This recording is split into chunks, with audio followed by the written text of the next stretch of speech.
The bridge of the USS Defiant was quiet except for the soft hum of computers and the occasional beep from the control panels.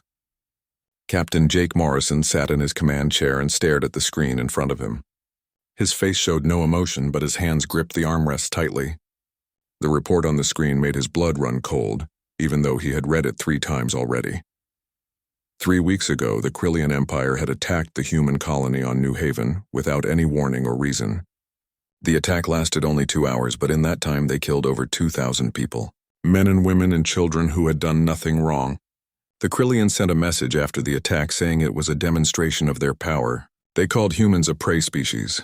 They said humanity existed only because the Krillians allowed it. Commander Lisa Hayes walked up to Jake and handed him another datapad. She was his second in command, and had served with him for 8 years. Her face was tight with anger. The Krillians just sent another message to Earth Command, she said in a low voice. They are demanding that we surrender 5 more colonies to them as tribute.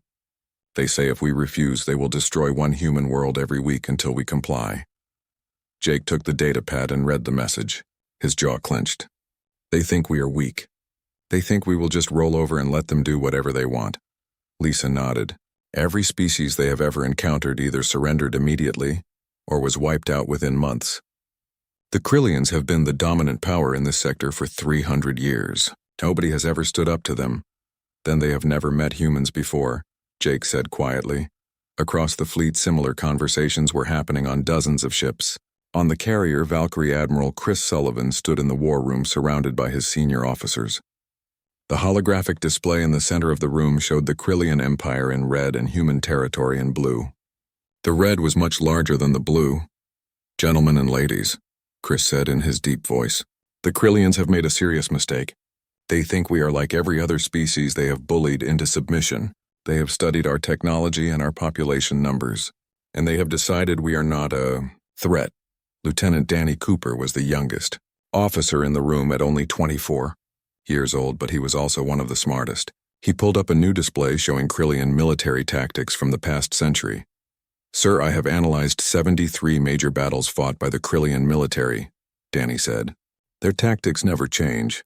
They always use overwhelming force.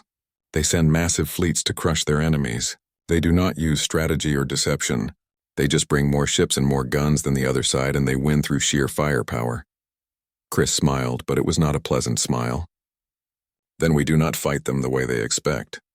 We do not line up our ships against theirs and trade shots until one side breaks. We fight them the way humans have always fought when facing a stronger enemy.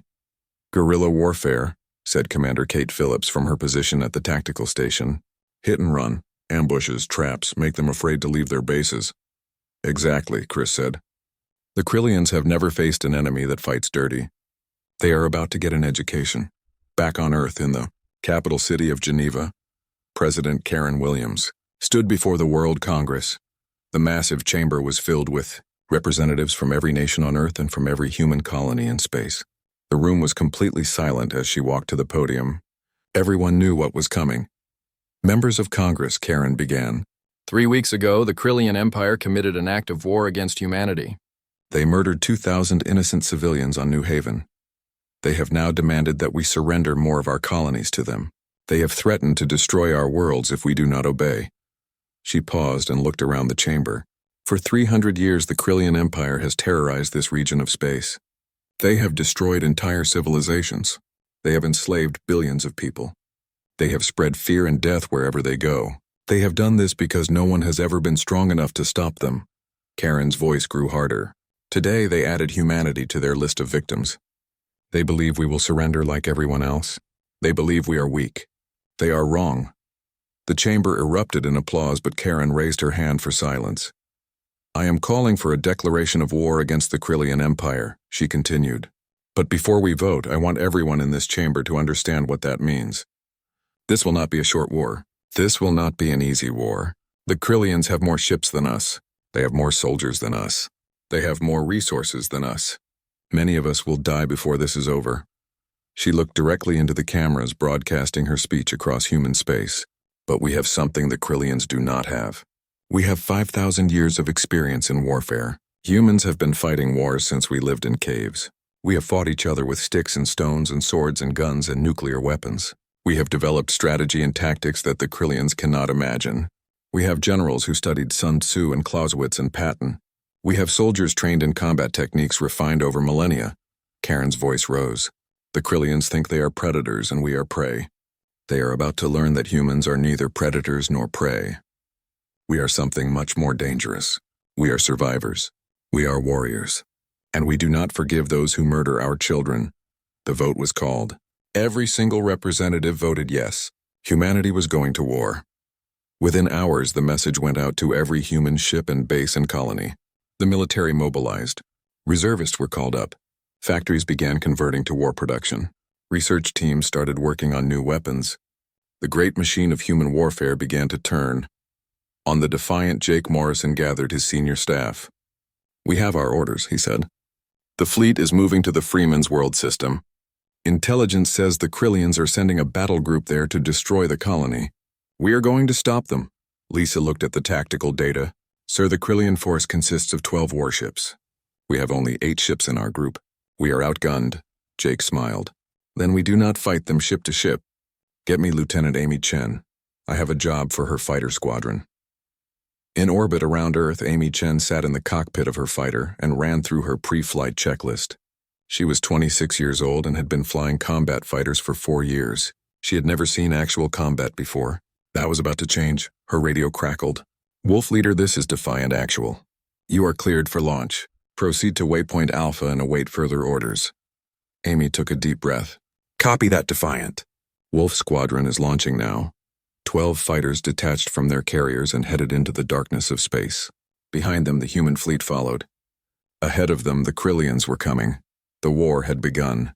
The Krillian battle group moved through space like a pack of predators. 12 massive warships, each one over a kilometer long and bristling with weapons. Commander Vexthor sat on the command throne of the lead ship and watched the screens with bored eyes. This would be another easy victory. The humans would either flee or die. It did not matter which. "We are approaching Freeman's World," his navigation officer reported. "Estimated arrival in 20 minutes. Vexthor nodded. "Prepare all weapons. When we arrive, I want a full bombardment of the colony. Leave nothing standing. The humans need to learn what happens when they defy the Krillian Empire." His crew worked at their stations with practiced efficiency. They had done this dozens of times before with dozens of other species. The Krillians always won because they had the biggest ships and the most guns. Strategy was for the weak. Power was all that mattered. "Commander, I am detecting multiple small contacts emerging from the asteroid field near the planet," the sensor operator said. "They appear to be small craft of some kind." Vexthor barely glanced at the display. "Civilian transports trying to evacuate. Pathetic. Destroy them before they can escape."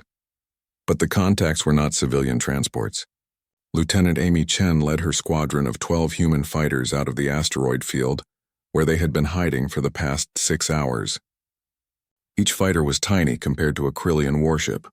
A single fighter was barely 50 meters long, while a Krillian battleship was 1,000 meters. But size was not everything.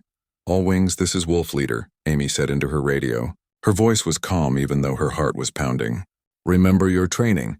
Speed and precision. Do not give them time to track you. Hit your targets and get out. Execute attack pattern Gamma on my mark." The 12 fighters accelerated toward the Krillian formation. The enemy ships opened fire with their massive cannons, but the shots were slow and clumsy. The Krillians had never developed small strike craft. They relied entirely on huge ships with huge guns. Their targeting systems were designed to track other large ships, not small, fast-moving fighters. Amy's fighter dodged the incoming fire easily. Her neural implant connected her brain directly to the ship's computer. She could think a maneuver and the fighter would respond instantly. Her reaction time was measured in milliseconds. The Krillian weapons crews needed several seconds to adjust their aim. She locked her targeting system on the lead battleship. Her computer highlighted a weak point in the ship's design. The reactor port was exposed on the underside of the hull. The Krillians had never bothered to protect it because no enemy had ever gotten close enough to exploit it. Amy armed her kinetic penetrator. It was a simple weapon. A tungsten rod 3 meters long and 20 centimeters wide. No explosives, no fancy technology. Just a very dense metal rod accelerated to nearly the speed of light by magnetic coils. When it hit something, the kinetic energy alone was enough to destroy almost anything. Wolf leader firing, she said and pressed the trigger. The tungsten rod left her, fighter at a significant fraction of light speed. It covered the distance to the Krillian battleship in less than a second. The enemy shields tried to stop it, but kinetic weapons did not care about energy shields. The rod punched through the shields like they were not there. It punched through the armor plating. It punched through 3 decks of the ship. And then it hit the reactor core. The battleship exploded. One moment it was a massive war machine. The next moment it was an expanding ball of superheated gas and debris. The explosion was so bright that Amy's fighter automatically darkened her canopy to protect her eyes. "Splash 1, she reported. "All wings engage your targets. The other 11 fighters attacked." Each pilot had trained for thousands of hours for this moment. They moved through the Krillian formation like deadly dancers. The enemy tried to track them, but it was impossible. The fighters were too small and too fast and too agile. Lieutenant Danny Cooper was flying Wolf 3. He came in low under a Krillian cruiser and fired his penetrator into the ship's engine section. The cruiser lost power and began to drift. Another fighter finished it off with a second shot to the reactor. The Krillians tried to adapt. They launched missiles and filled space with defensive fire, but the human fighters had electronic countermeasures that jammed the missile targeting systems. The defensive fire was like trying to swat flies with a sledgehammer. Lots of noise and fury, but no hits. "Wolf 9, I have 2 destroyers locking weapons on me," called out Lieutenant Ben Harris. "Copy that, 9, Amy responded. "Break left and lead them into the debris field from the first kill." Ben turned his fighter hard to the left. The 2 Krillian destroyers followed him, firing continuously. He led them straight into the expanding cloud of wreckage from the first battleship. The destroyers flew right into the debris. Chunks of metal and equipment slammed into their hulls at high speed. Their shields overloaded. Their armor cracked. They were dead in space. Amy checked her tactical display. 4 minutes had passed since the fight started. 8 Krillian warships were destroyed. 3 more were crippled and drifting. The last one was trying to run. "Wolf leader to all wings," she ordered. "Let the last one go. We want survivors to report what happened here." The remaining Krillian ship activated its faster-than-light drive and disappeared. On its bridge, the captain was shaking with fear. He had just watched his entire battle group destroyed by tiny ships he could barely see on his sensors. When he got back to Krillian space, he would have to explain this to his superiors. Amy led her squadron back to the Defiant. Not a single human fighter had been damaged. 0 casualties. 12 Krillian warships destroyed. When the fighters landed, Captain Jake Morrison was waiting in the hangar bay. Amy climbed out of her cockpit and removed her helmet. Jake walked up to her and held out his hand. "Excellent work, Lieutenant," he said. "You just made history." Amy shook his hand. "Just doing my job, sir," Jake smiled. "Your job just changed the entire war. Get your people debriefed and rested. Something tells me we are going to need you again very soon." The recordings from the battle were transmitted back to Earth Command. Within hours, they were shared with every human ship and base. The message was clear. The Krillians could be beaten. Their massive ships were not invincible. Human tactics and human training could overcome superior numbers. But the recordings were also intercepted by Krillian intelligence. They were brought immediately to Supreme Commander Zarkoth at Krillian High Command. He watched the battle footage 3 times. Each time his expression grew darker. "This is not possible," he said to his staff. "We sent 12 warships. How are they all destroyed by such small craft?" His intelligence officer was pale with fear. "Sir, the humans fight differently than any species we have encountered. They do not rely on size or firepower. They use speed and precision. They exploit weaknesses we did not know we had." Zarkoth stood and began pacing. "Then we send a larger force. We will crush them with sheer numbers. Assemble 3 full battle fleets. 200 warships. Even the humans cannot stand against that." The order went out across the Krillian Empire. Every available warship was called to active duty. Troop transports were loaded with soldiers. Supply ships were filled with weapons and ammunition. The largest military deployment in Krillian history began to take shape. The Krillians were going to show these upstart humans what real power looked like. They were going to burn every human colony to ash. They were going to make humanity an example that would terrify the galaxy for the next 1,000 years. But the Krillians did not understand what they were really facing. They thought the battle at Freeman's World was humanity at full strength. They thought 12 fighters was the best the humans could do. They had no idea that humanity had not even begun to fight yet. The Krillian Armada arrived in the Proxima system 3 weeks after the disaster at Freeman's World. Supreme Commander Jarkoth had personally assembled this force. 3 full battle fleets, 212 warships, over 50,000 soldiers, enough firepower to reduce a dozen planets to molten slag. Admiral Krell commanded the lead fleet from his flagship, the Destroyer of Worlds. He studied the sensor displays with satisfaction. The Proxima system appeared to be completely undefended. No human warships, no defense platforms. Just empty space and a few communication satellites orbiting the 3 human colonies below. The humans have fled, Krell announced to his bridge crew. They saw our fleet coming and they ran like cowards. Begin landing operations. We will make examples of any colonists who remain behind. His fleet began moving toward the nearest planet. The ships maintained a tight formation just as Krillian military doctrine required. Tight formations allowed ships to support each other with overlapping fields of fire. It was the way the Krillians had always fought. It was the way they always won. Nobody on any of the Krillian ships noticed the thousands of small objects drifting in the space around them. The objects were tiny. Each one was barely a meter across. They were cold and dark and silent. The Krillian sensors were designed to detect large ships, not small mines. Captain Ryan Burke watched from his stealth ship, the Shadow, 5,000 kilometers away. He had spent the past 2 weeks placing those mines throughout the system. 1,400 fusion mines, each one powerful enough to cripple a battleship. The Krillians had sailed right into his trap. Ryan activated his communicator. All mine groups, this is Shadow Actual. Arm and prepare for sequential detonation on my mark. His weapons officer looked at him. Sir, the Krillians are still spreading out. If we wait another 10 minutes, we could catch more of them. Ryan shook his head. We are not trying to destroy their whole fleet today. We are trying to terrify them. Fear is a weapon, and we are about to use it. Execute detonation sequence. The first mine exploded next to a Krillian cruiser. The fusion blast tore through the ship's shields and hull. The cruiser broke in half and began tumbling through space. On every Krillian ship, alarms began screaming. Crews rushed to battle stations. Captains demanded reports. Then the second mine exploded. Then a third. Then 2 more together. The detonations came in waves. 1 explosion every 10 seconds. Then 2 explosions. Then 3. The timing was random enough to be terrifying, but controlled enough to show that someone was doing this deliberately. Admiral Krell watched in horror as his fleet began to die around him.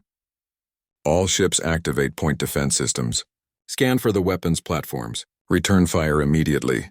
But there were no weapons platforms to shoot at, just mines that had already been placed and were now exploding. His point defense lasers fired wildly into empty space, hitting nothing. Admiral, we have lost 17 ships. His tactical officer reported. No, we have lost 19. 21. Sir, they are still exploding. Krell slammed his fist on his command chair. All ships retreat. Get us out of this minefield now. The Krillian fleet tried to reverse course, but they had advanced in a tight formation. Ships were packed close together. When they all tried to turn around at once, they started running into each other. A destroyer collided with a battleship. A cruiser scraped alongside another cruiser. The formation collapsed into chaos. More mines detonated. The explosions were carefully timed to push the Krillians toward even more densely mined areas. Ryan had studied Krillian tactics and predicted exactly how they would try to escape. He had placed his mines accordingly. Sir, we have reached the detonation limit for Group Alpha, his weapons officer reported. Switching to Group Beta. Another wave of explosions rippled through the Krillian formation. This time the mines were positioned to target the rear of their fleet. The Krillians could not go forward because of the mines ahead. They could not go backward because of the mines behind. They were trapped. All ships decloak, Ryan ordered. Execute firing plan Omega. 20 human warships materialized from the darkness.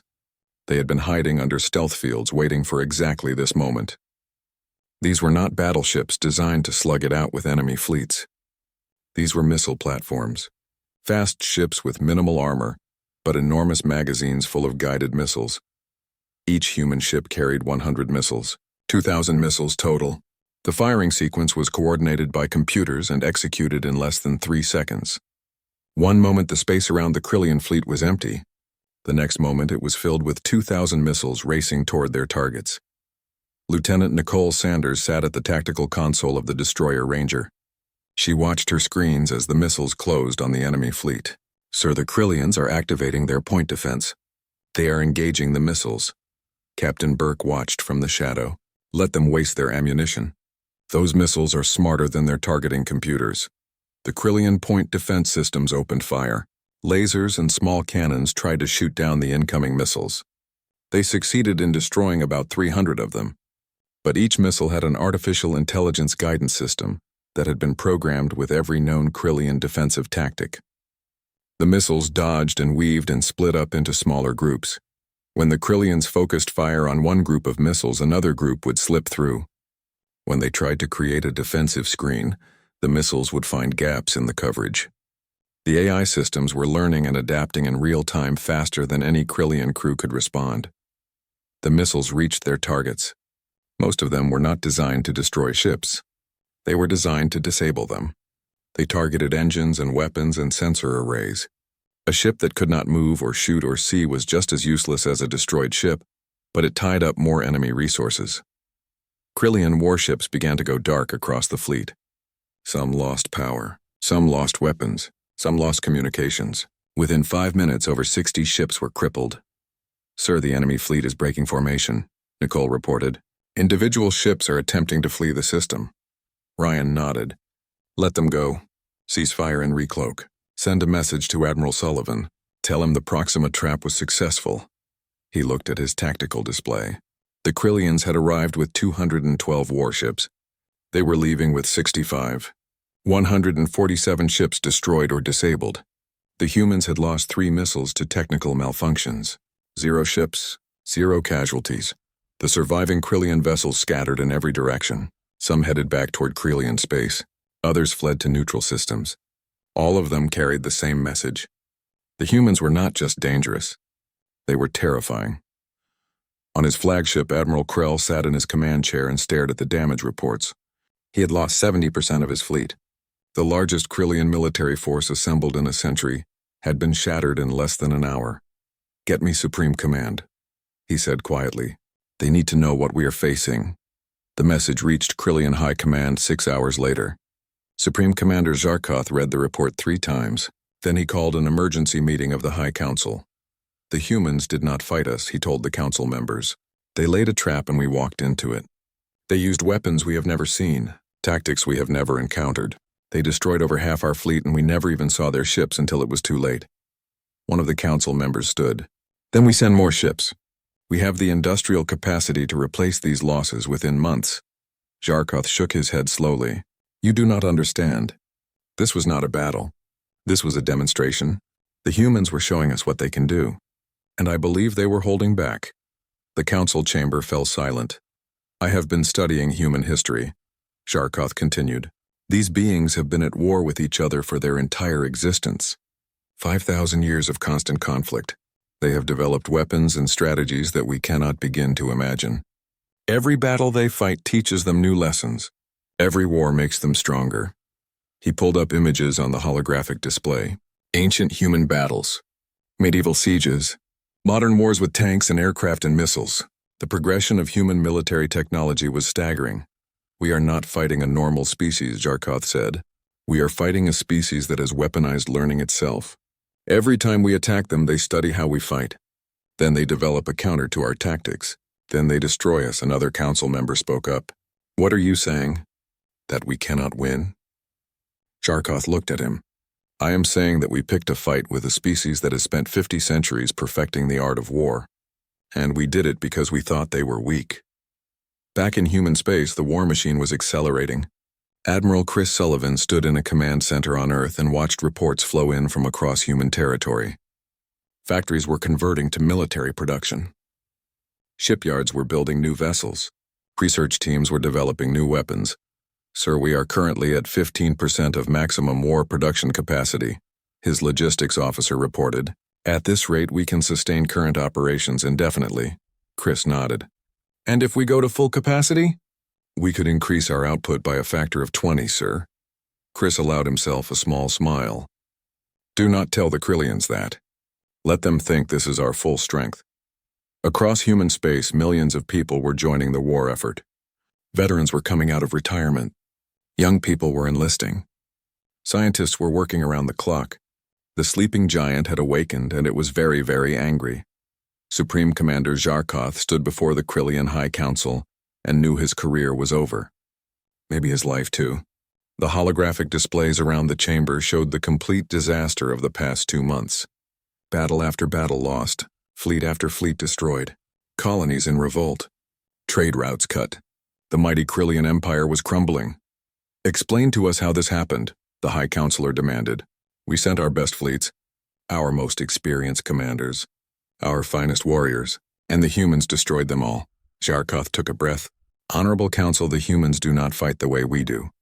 They do not meet us in open battle. They strike from shadows. They lay traps. They use tactics and weapons we have never encountered before. Every time we adapt to one of their strategies, they invent a new one. Another council member leaned forward. Then we must study them. Learn their ways. Adapt our military to match theirs. Zarkoth pulled up a display showing human military history. I have spent the past month doing exactly that. What I found terrifies me. The humans have been at war continuously for 5,000 years. Not with other species. With each other. He showed images from Earth's past. Ancient armies with bronze weapons. Medieval knights in armor. Soldiers in trenches during world wars. Modern tanks and aircraft. Nuclear explosions. The progression was relentless. They have fought wars on land and sea and air and now in space, Zarkoth continued. They have used every weapon imaginable. Swords and spears and guns and bombs and biological agents and computer viruses. They have developed 5,000 years of military doctrine through constant conflict. He pulled up more images. They have generals who wrote books on strategy that are still studied today. Sun Tzu wrote The Art of War 2,500 years ago. Karl von Clausewitz wrote on war 200 years ago. These humans studied warfare as a science. They created military academies. They developed training methods. They weaponized knowledge itself. The council chamber was silent. Zarkoth continued. We thought we were fighting a primitive species, but the humans have space fighters that can destroy our battleships. They have mines that can cripple entire fleets. They have missiles guided by artificial intelligence. They have stealth technology that makes their ships invisible. And this is just what they have shown us so far. He paused. I believe they are holding back. I believe they have weapons they have not yet used because they are saving them. The humans do not fight to win battles. They fight to win wars. Everything they do is calculated. Everything serves a larger strategy. The High Counselor stood. This is unacceptable. We are the Krillian Empire. We have dominated this sector for 3 centuries. We cannot allow an upstart species to defeat us. What do you recommend? Zarkoth met his gaze. I recommend we sue for peace before they destroy us completely. The chamber erupted in angry voices. The High Counselor raised his hand for silence. Peace is not an option, he declared. We will find a way to defeat these humans. Double our military production. Conscript more soldiers. Build more ships. We will crush them through sheer numbers. Zarkoth bowed and left the chamber. He knew it was useless. The council did not understand what they were facing. By the time they did, it would be too late. On the human side, the transformation was accelerating. Major Scott Peterson walked through a manufacturing facility that had been producing civilian vehicles just 3 months ago. Now it produced weapons. The assembly lines moved constantly. Missiles and bombs and ammunition rolled off the production lines every minute. We are at 30% of maximum capacity, the facility director told him. We can increase output significantly if needed. Scott nodded. How long to reach full capacity? 2 weeks if we go to 24-hour shifts. Scott looked at the numbers. This was just one facility. There were hundreds like it across human space. Do it. The Krillians are not going to surrender easily.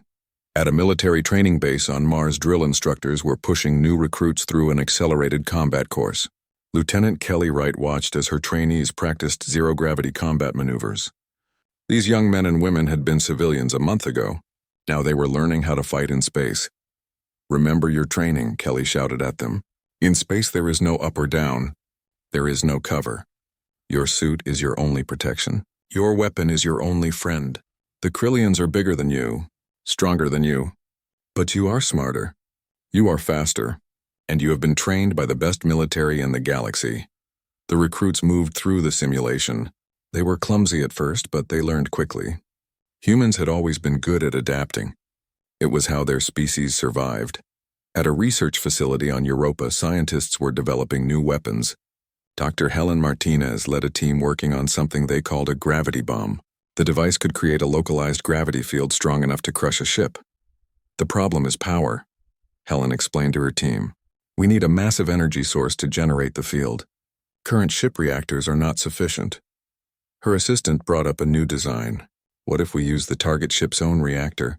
We send a penetrator to breach their hull.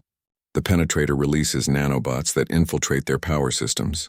Then we trigger a feedback loop that causes their reactor to overload. The explosion generates the gravity field. Helen smiled. That could work. Start testing immediately. Similar scenes were playing out across human space. Weapons designers were creating new tools of war. Tacticians were developing new strategies. Intelligence officers were gathering information on Krillian weaknesses. The entire human civilization had become focused on one goal: winning the war. Captain Laura Mitchell commanded the frigate Relentless deep in Krillian territory.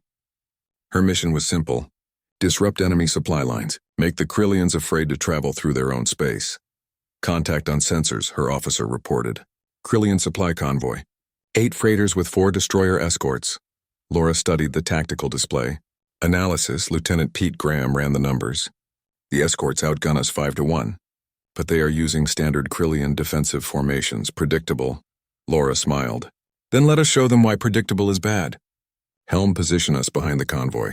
Weapons arm kinetic penetrators. Target the escort engines only. I want them disabled, not destroyed. The Relentless moved silently into position. The Krillian sensors never detected them. When Laura gave the order, her ship fired 4 precise shots.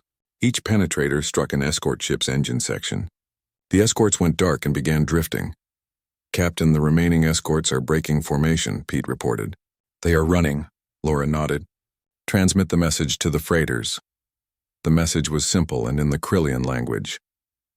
Your military has abandoned you. Your empire cannot protect you. Surrender your cargo and you will not be harmed.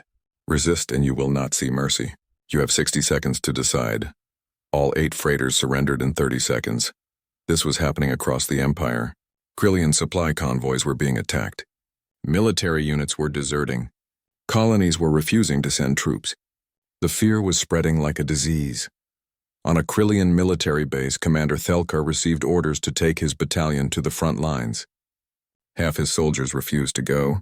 They had heard the stories. They had seen the recordings of human attacks. They did not want to face an enemy that fought like ghosts. You are cowards, Thelkar shouted at them. The Krillian Empire does not tolerate cowardice. One of the soldiers stepped forward. The Empire sent 12 battleships to Freeman's world. All 12 were destroyed. The Empire sent 200 ships to Proxima. Most were destroyed. The Empire keeps sending us to die and we keep dying. This is not cowardice. This is survival. Thelkar pulled his weapon, but before he could fire, his remaining soldiers turned on him. They were done following orders that led to death. The reports reached Krillian High Command daily now. Units refusing orders, ships deserting, colonies declaring independence. The empire that had ruled through fear for 3 centuries was now consumed by it. Supreme Commander Zharkoth read the casualty reports in his office. 300 warships lost, 50,000 soldiers dead, 200 colonies in revolt, and the humans had not even deployed their main battle fleet yet. Everything the humans had done so far was with destroyers and frigates and fighters. He drafted a message himself. His hands shook as he typed. To the Human Command Authority. The Krillian Empire formally requests cessation of hostilities and negotiations for peace terms. We acknowledge our error in initiating conflict. We submit to your judgment. He sent the message knowing it would likely result in his execution for treason, but he also knew it was the only way to save his species from complete destruction. The message reached Admiral Chris Sullivan on Earth. He read it twice, then called a meeting of his senior staff. The Krillians want peace, he told them. What are your recommendations? Commander Lisa Hayes spoke first. We should accept. We have proven our point. Continuing the war only wastes lives. Chris shook his head. They murdered 2,000 civilians on New Haven. They threatened to destroy our colonies. They started this war because they thought we were weak. If we let them surrender easily, every other aggressive species in the galaxy will think they can attack us and then sue for peace when things go badly. He looked around the table. We need to send a message that will last 1,000 years. You do not attack humanity. Ever.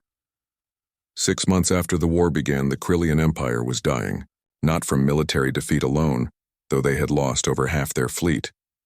Not from economic collapse, though their trade had stopped. They were dying from fear. The species that had built an empire on terror was now drowning in it. Captain Laura Mitchell stood on the bridge of the frigate Relentless and studied her mission orders. Her ship was one of 50 human vessels now operating deep inside Krillian territory. Their orders were simple. Make the enemy afraid to leave port. Make them afraid to resupply their bases. Make them afraid to even turn on their sensors. Contact on long-range scanners, her sensor officer reported. Krillian supply convoy. 6 freighters with 3 escort cruisers. Laura looked at the tactical display. Distance: 400,000 kilometers and closing on our position. Do they see us? Negative, Captain. We are running full stealth. They have no idea we are here. Laura smiled. The Relentless was a new class of ship designed specifically for this kind of operation. Small and fast with minimal weapons, but the best stealth systems human engineers could build. The Krillians could not detect it unless it wanted to be detected. Helm, bring us to their 6 o'clock position. Range 200,000 kilometers. Weapons load kinetic penetrators. Target the escort engines only. I want them crippled, not destroyed. Lieutenant Pete Graham worked his console. Targets locked, Captain. Firing solution ready. Execute. The Relentless fired 3 shots. 3 tungsten rods accelerated to near light speed. They covered the distance in seconds. Each rod hit an escort cruiser's engine section with perfect precision. The 3 cruisers went dark and began drifting helplessly. Captain, the convoy is breaking formation, Pete reported. The freighters are scattering. Laura shook her head. They never learn. Communications send the standard message to all freighter captains. The message went out in Krillian language. Your military escorts have failed. Your empire cannot protect you. Power down your engines and surrender your cargo. You will not be harmed. Resist and you will join your escorts. You have 1 minute to comply. On the lead freighter, Captain Corval read the message with shaking hands. He had heard the stories. Human ships that appeared from nowhere. Human weapons that never missed. Human voices offering mercy to those who surrendered and death to those who resisted. Send the surrender signal, he ordered. Power down all systems. All 6 freighters complied within 20 seconds. Laura watched her display. Tactical assessment? Pete checked his readings. All freighters have powered down. No weapons active. No distress signals sent. Good. Send a boarding team. Take inventory of their cargo, then let them go. Her executive officer looked surprised. Captain, we are letting them go? Yes, spread the word that humans keep their promises. Surrender and you live. Fight and you die. Fear is more effective than killing. This scene repeated across Krillian space. Human ships struck without warning. They offered terms. Those who surrendered lived.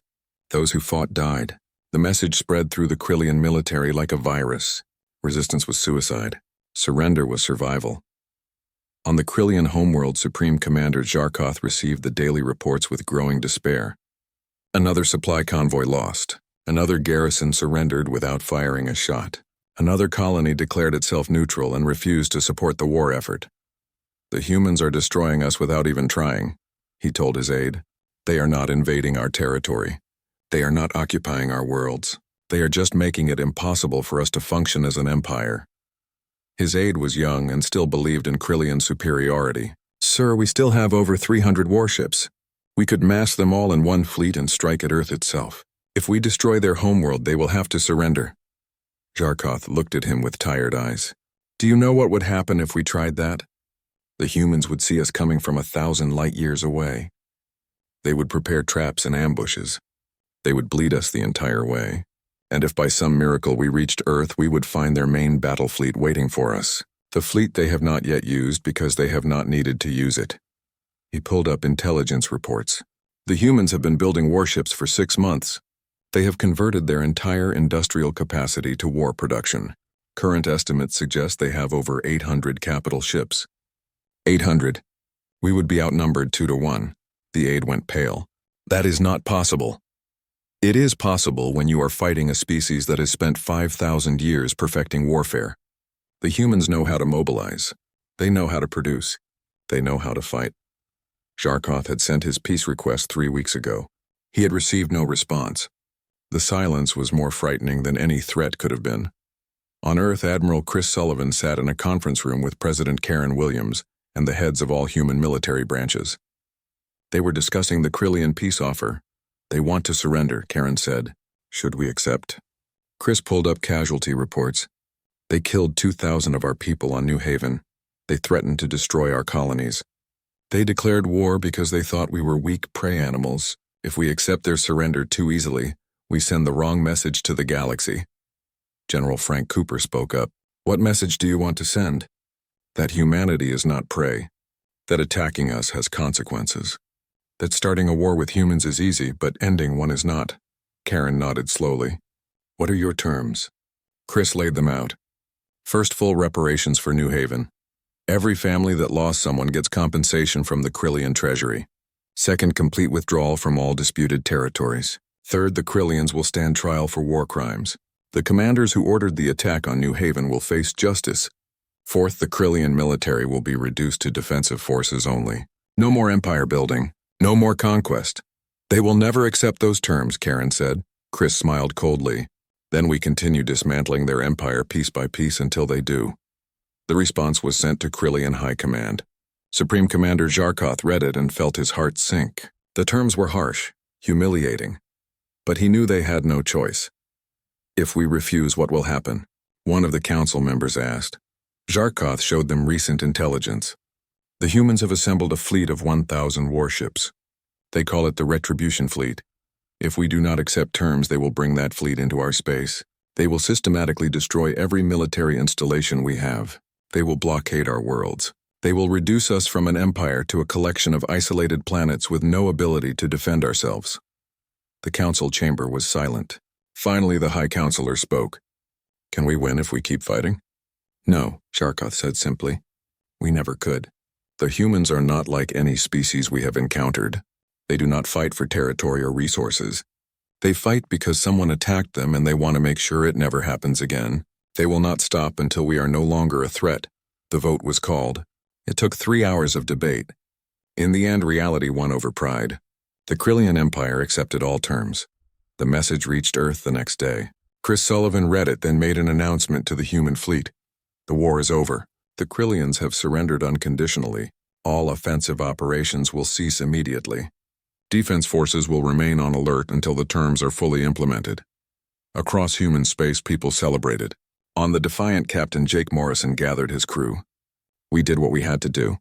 We protected our people. We showed the galaxy that humanity will not be pushed around. But remember this. We did not start this war. We did not want this war. But when it came, we finished it.